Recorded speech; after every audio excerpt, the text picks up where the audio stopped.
सुल्तानपुर जिले की इकलौती सहकारी चीनी मिल को अचानक बंद किए जाने से सुल्तानपुर में हालात विस्फोटक हो गए। गन्ने से लदी सैकड़ों ट्रैक्टर ट्रालियां 3 दिनों से मिल परिसर में खड़ी हैं, लेकिन तौल ठप होने से किसानों का गुस्सा सड़क पर आ गया। किसानों को जब बताया गया कि सरकार ने चीनी मिल को हैदरगढ़ ट्रांसफर कर दिया है, तो आक्रोश भड़क उठा और मिल परिसर धरना प्रदर्शन स्थल में बदल गया। किसान यूनियन ने बड़े आंदोलन की चेतावनी दी। वहीं पूर्व सदर विधायक अरुण वर्मा ने सरकार को अल्टीमेटम देते हुए कहा कि मिल जल्द चालू ना हुई तो समाजवादी पार्टी उग्र आंदोलन करेगी। स्थिति बिगड़ती देख प्रशासन ने मोर्चा संभाल लिया है और भारी पुलिस बल तैनात कर दिया गया है, जबकि खबर लिखे जाने तक किसान डटे हुए हैं और हालात बेहद तनावपूर्ण बने हुए हैं।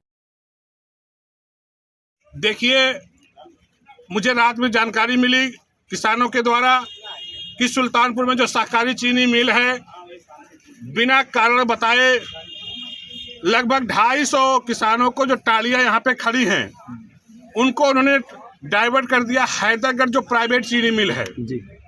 यदि बिना किसी कारण बताए हुए इस तरह से किसानों को ये सरकार प्रशासन को लोग परेशान कर रहे हैं और 50 टाली का टोकन दिया गया है। यदि चीनी मिल खराब होती तो 50 टाली की तौल क्यों होती? जब 50 टाली की तौल हो सकती है तो आप 250 टाली की तौल क्यों नहीं होगी? आज किसान परेशान है।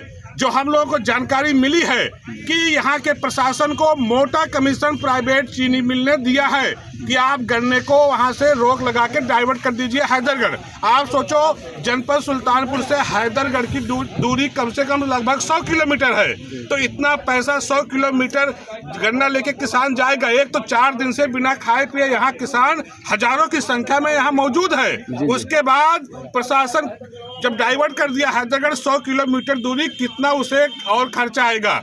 मैं मांग करता हूं प्रशासन से कि मैं किसानों के साथ, समाजवादी पार्टी, पूरी समाजवादी पार्टी किसानों के साथ खड़ी है और हम लोग मांग करते हैं कि किसानों का जब तक उनके गन्ने में एक एक खेत गन्ना रहे उनके खेत में, तब तक यहाँ पे सहकारी चीनी मिल सुल्तानपुर में तौल हो। चूँकि जनपद सुल्तानपुर में एक ही सहकारी चीनी मिल है और जनपद सुल्तानपुर के किसानों, चूँकि हम भी किसान के बेटे हैं, एक ही यहाँ पे सहकारी चीनी मिल है जिससे किसानों का उससे लाभ मिले। लेकिन ये सरकार, आप सोचो, भारतीय जनता पार्टी की सरकार डबल इंजन की सरकार है।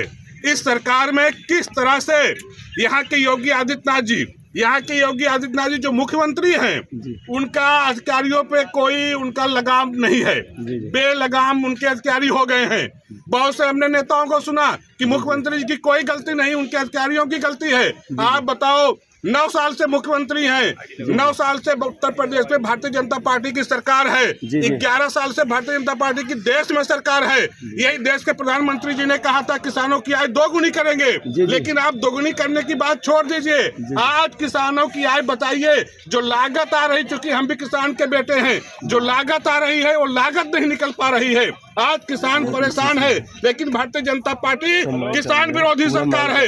ये चाहती, जब किसान परेशान रहेगा, किसान के जेब में रुपया नहीं रहेगा, तो किसान उनके सम्मान निधि 2000 रुपए के लिए वो परेशान रहेगा कि 2000 रुपए कब हमारे जेब में आए, बहुत खुश हो जाए। ये सरकार चाहती है किसान जब परेशान रहेगा तो मेरे 2000 रुपए का बड़ा मतलब समझेगा। लेकिन यही किसान जिस तरह से लोकसभा के चुनाव में यहाँ पे आपने देखा कि माता जी सांसद थी, उन्होंने वादा भी किया था कि उनकी डबल इंजन की सरकार है, लेकिन चीनी मिल की ना तो क्षमता बढ़ी न तो विस्तारीकरण हुआ।